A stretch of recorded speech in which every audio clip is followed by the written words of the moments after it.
पिछले एपिसोड में हमने देखा कि शिरीष के दादाजी 20 साल पुरानी कहानी रोहन और शिरीष को बता रहे थे। रोहन के दादाजी और उनका परिवार कितना खुशहाल था, लेकिन अचानक एक बावर्ची के आने से उनका परिवार किस तरह बिखर गया।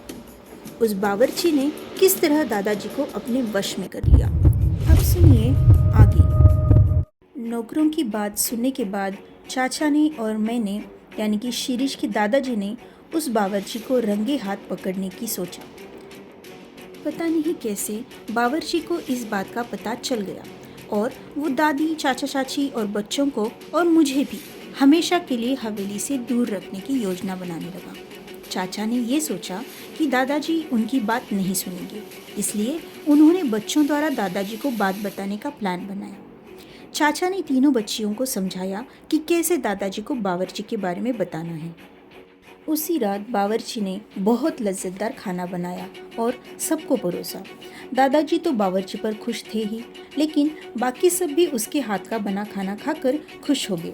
लेकिन उन्होंने जो तय किया था उसका वक्त आ चुका था। चाचा ने बच्चों को इशारा किया और बच्चों ने दादाजी को बावर्ची की उस हरकत के बारे में बताया। दादाजी ये बात सुनकर बावर्ची पर गुस्सा हो गए।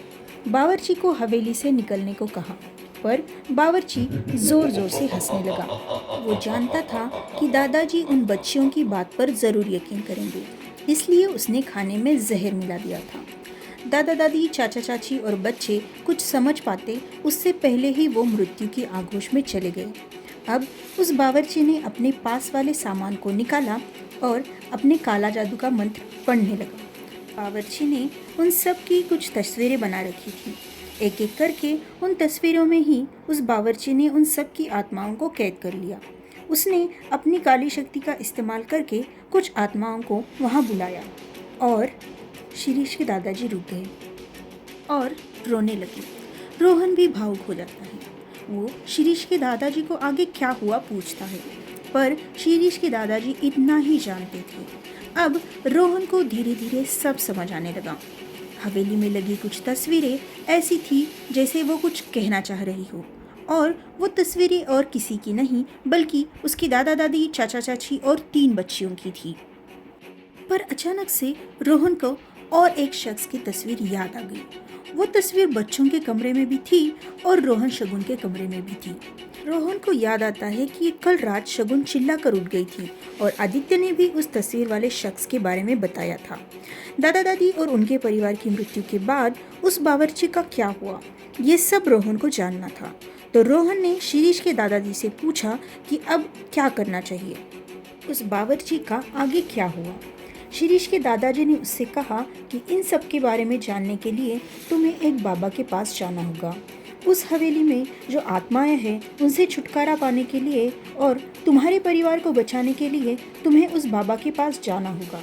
रोहन बाबा के ठिकाने के बारे में पूछता है तो शिरीष के दादाजी उसे बताते हैं कि वो जंगल के उस पार एक नदी के किनारे वाले पहाड़ की गुफा में रहते हैं। रोहन कहता है कि मैं उस बाबा के पास जाऊंगा और अपने परिवार को बचाऊंगा।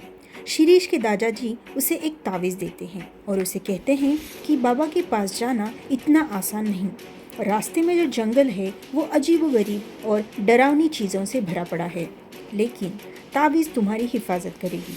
रोहन उस तावीज़ को अपने पास रखता है और वो शिरीष को हवेली जाकर शगुन और उसके बच्चों के पास रुकने को कहता है।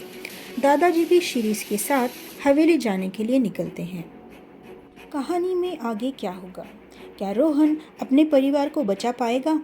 जानने के लिए सुनते रहिए पुरानी हवेली।